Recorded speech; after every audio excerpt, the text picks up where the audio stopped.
நீ தினமும் உழைக்கிற, காலையில் எழுந்து வேலைக்கு போய் உடம்பு வலிக்க, மனசு சோர்ந்து மீண்டும் நாளைக்காக தயாராகிற.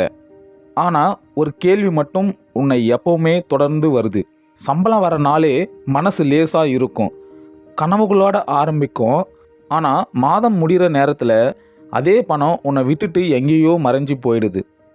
இந்த உலகத்தில் பணக்காரனுக்கும் ஏழைக்கும் 24 மணி நேரம் தான் இருக்குது.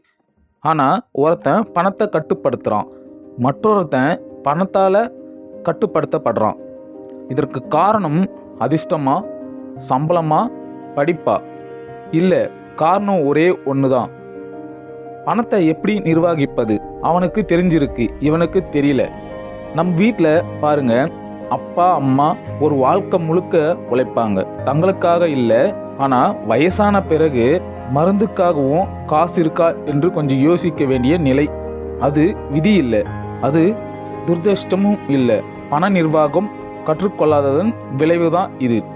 இந்த வீடியோவை நீங்கள் முழுசாக பார்த்தா பணம் பற்றி உங்கள் சிந்தனை மாறும். சிந்தனை மாறினா வாழ்க்கை மாறும். பணம் கெட்டதும் இல்லை, பணம் நல்லதும் இல்லை. பணம் ஒரு கருவி, அதை சரியாக பயன்படுத்தினா உன் வாழ்க்கையை கட்டும், தவறாக பயன்படுத்தினா உன் வாழ்க்கையை உடைக்கும். பணத்தை சேமிக்காதவனே ஏழை இல்லை, பணத்தை நிர்வகிக்க தெரியாதவன்தான் எப்பவுமே ஏழை. இந்த உலகத்தில் 3 வகை மனிதர்கள் இருக்காங்க. ஒன்று பணத்துக்காக வேலை செய்கிறவங்க, 2வது பணத்தை வேலை செய்ய வைக்கிறவங்க, 3வது பணம் வர்றதுக்கு முன்னாடியே பயப்படுறவங்க. இந்த வீடியோவை முடியும் போது நீங்கள் எங்கே இருக்கீங்கன்னு தீர்மானித்து கொள்ளுங்கள். இந்த வீடியோவில் நம்ம பார்க்க போகிறது பணத்தை சம்பாதிப்பது எப்படி இல்லை, பணத்தை உன் வாழ்க்கைக்கு வேலை செய்ய வைப்பது எப்படி.